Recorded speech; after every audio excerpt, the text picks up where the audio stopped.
जळगावमध्ये पाण्याच्या समस्येवरून नागरिकांचा आक्रोश पाहायला मिळतोय। सिद्धार्थनगर परिसरामध्ये 20 वर्षांपासून पिण्याच्या पाण्याची मोठी समस्या आहे। प्रशासन दुर्लक्ष करत असल्याचा नागरिकांचा आरोप आहे। परिसरात 500हून अधिक घरं आहेत, मात्र इथं पाण्याचं मोठं दुर्भिक्ष आहे। सातत्यानं इथले जे नागरिक आहेत पाण्यासाठी आक्रोश करतायत।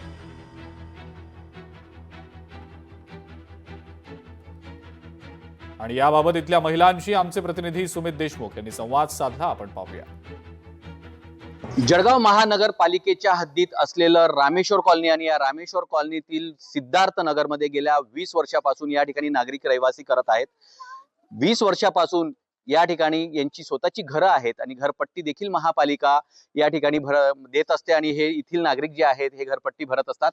आपण पाहू शकतो ह्या महिला सगळ्या एकत्र आलेल्या आहेत आणि काही दिवसांपूर्वी आयुक्तांना या महिलांनी भेट देखील दिली आहे। मात्र गेल्या 20 वर्षांपासून हे महिला किंवा हा परिवार सिद्धार्थ नगरमधील जे रहिवासी आहेत ते पिण्याच्या पाण्यापासून वंचित आहेत। आपण काही महिलांशी संवाद साधूया। ताई, काय सांगणार, गेल्या 20 वर्षापासून तुम्ही इथं रहिवास करत आहात आणि या ठिकाणी पिण्याच्या पाण्याचा प्रश्न खूप मोठा आहे। 20 वर्षापासून पाणीच नाही इथं। आम्ही बोरिंगचं पाणी पिऊन पिऊन सर्व आजारी पडता, मुतकडे होता, लहान लहान लेकरं बिमार पडता। या अगोदर तुम्ही या पाणी प्रश्नाविषयी तुम्ही कोणाजवळ तक्रार दिली आहे का? आम्ही लयच तक्रार दिली पण कोणी आमची तक्रार घेत नाही।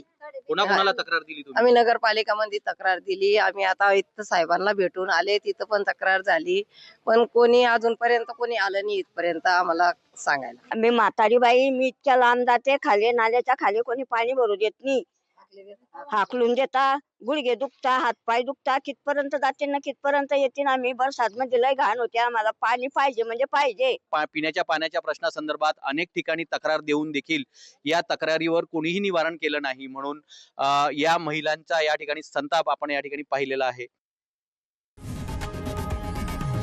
लोकशाही मराठी ऐका, पहा, जागरूक रहा।